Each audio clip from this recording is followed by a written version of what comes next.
आज आम्हाला जायचं होतं हानीला घेऊन बालवाडीला. तिला टीका द्यायचं होतं. 2-3 वेळेस गेल्या होत्या पण दिलं नव्हतं. आज यायचं होतं म्हणून जल्दीच निघालो होतो. पण हानी झोपली होती. तिची तब्येत खराब झाली होती म्हणून तिने इतके दिवस चांगलं झोपली नव्हती. आज झोपली होती पण तिला टीका द्यायचा आहे म्हणून जल्दीच उठून झोपेतलं रेडी केलं होतं पण तिची झोप झाली नव्हती. बघा तिचं फेस किती चोपून गेले तब्येत खराब असल्यामुळं. आम्ही गेल्या होत्या बालवाडीला पण तिथं खूप जास्त गर्दी होता. आमच्या पहिला सगळे आले होते. आज काय नंबर येते की नाही वाटलं होतं. आज पण देते की नाही तसं वाटलं होतं पण तिनं अर्धा घंटा बस म्हणून म्हणली होती. हानी सारखं रडत होते म्हणून हानी चोप्पा घेऊन तिला फिरत होते. मला कंटाळा आला होता म्हणून मी बसलो होतो पण हानी रडायला लागली होती. तिला फिरायचं आवडते. तिला घरी पण टाईम भेटला नाही खेळायला म्हणून तिने खेळण्यासाठी खाली बसली होती. आणि खेळचोपर्यंत आम्हाला मध्ये बोलावलं होतं टीका देण्यासाठी. टीका द्यायला गेलो होतो पण टीका दिल्यानंतर खूप जास्त रडत होती.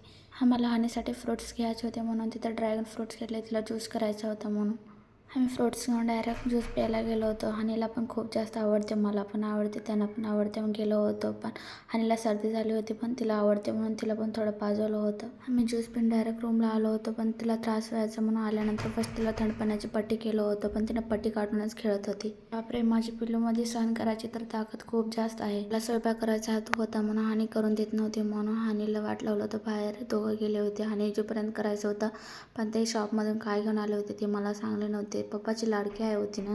संध्याकाळी 9 वाजले तरी पण झोपत नव्हती. सारखं हसायला लागली होती. शिवा द्यायला तर पण हसत होती. आमच्या मॅडमला झोप येते का नाही हे काहीच कळणार आहे बाबा.